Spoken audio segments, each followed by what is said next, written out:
Assalamualaikum semua. Apa sih yang terlintas dalam benak kalian tentang saham syariah? Ragu? Bingung? Itu apaan sih kok baru dengar? Yuk belajar bareng bersama aku, Oka Mubarokah dari IAIN Purwokerto. Nah, yang pertama-tama yang harus kita ketahui dulu yaitu tentang pengertian saham.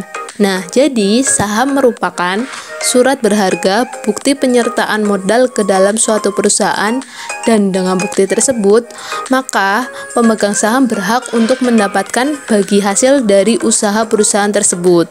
Nah, mengutip dari jurnal Iqtisad Ahmad Faik bahwa saham syariah merupakan sertifikat yang menunjukkan kepemilikan suatu perusahaan yang diterbitkan emiten bahwa kegiatan usaha maupun cara pengelolaannya tidak bertentangan dengan prinsip syariah. Adapun seleksi penyaringannya bahwa perusahaan tersebut tidak bertentangan dengan prinsip syariah harus melewati beberapa seleksi emiten di GII Jakarta Islamic Index, yaitu ada seleksi syariah, ada juga seleksi kapitalisasi, seleksi nilai volume transaksi, dan proses evaluasi emiten.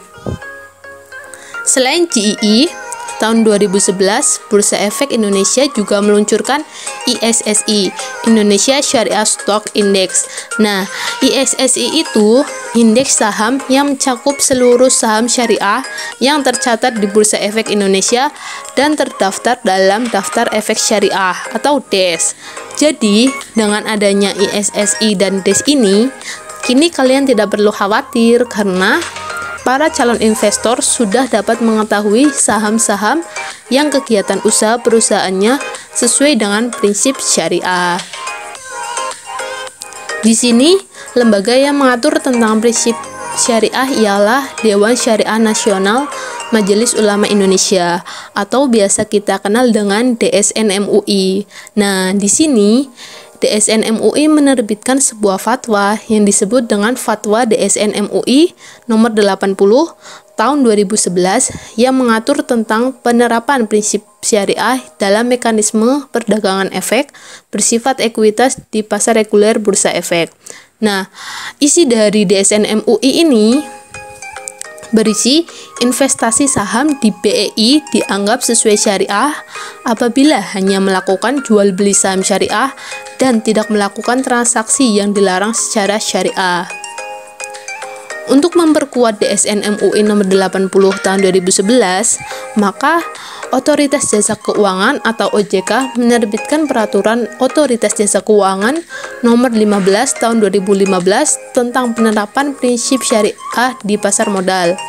Nah, di situ juga dijelaskan bahwa kegiatan yang bertentangan dengan prinsip-prinsip syariah antara lain perjudian dan permainan yang tergolong judi, jasa keuangan ribawi, jual beli risiko yang mengandung unsur ketidakpastian, horor, dan atau maisir atau judi, dan memproduksi, mendistribusikan, memperdagangkan, dan atau menyediakan antara lain barang atau jasa haram zatnya, haram li zatihi, barang atau jasa haram bukan karena zatnya, haram li ghairihi, yang ditetapkan oleh DSN MUI, barang atau jasa yang merusak moral dan bersifat mudorot. Untuk menunjang peraturan Otoritas Jasa Keuangan nomor 15 tahun 2015, OJK juga menerbitkan peraturan nomor 16 tahun 2015 yang berisi tentang ahli syariah di pasar modal. Nah, dalam pasal 3 ini, ahli syariah pasar modal wajib mempunyai kriteria antara lain dalam bidang integritas, harus cakap melakukan perbuatan hukum, memiliki akhlak dan moral yang baik, tidak pernah melakukan perbuatan tercela dan atau dihukum karena terbukti melakukan tindakan pidana bidang keuangan, serta ada kriteria yang lainnya.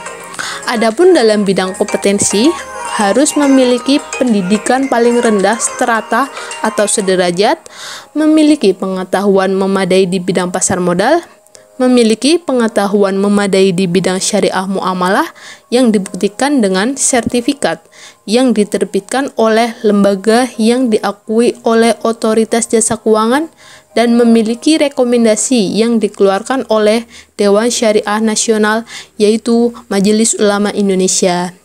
Jadi gimana? Masih ragu? Mau berinvestasi saham padahal sudah terbukti syariahnya? Yuk kalian generasi milenial mulai nabung saham. Semoga bermanfaat. Wassalamualaikum warahmatullahi wabarakatuh.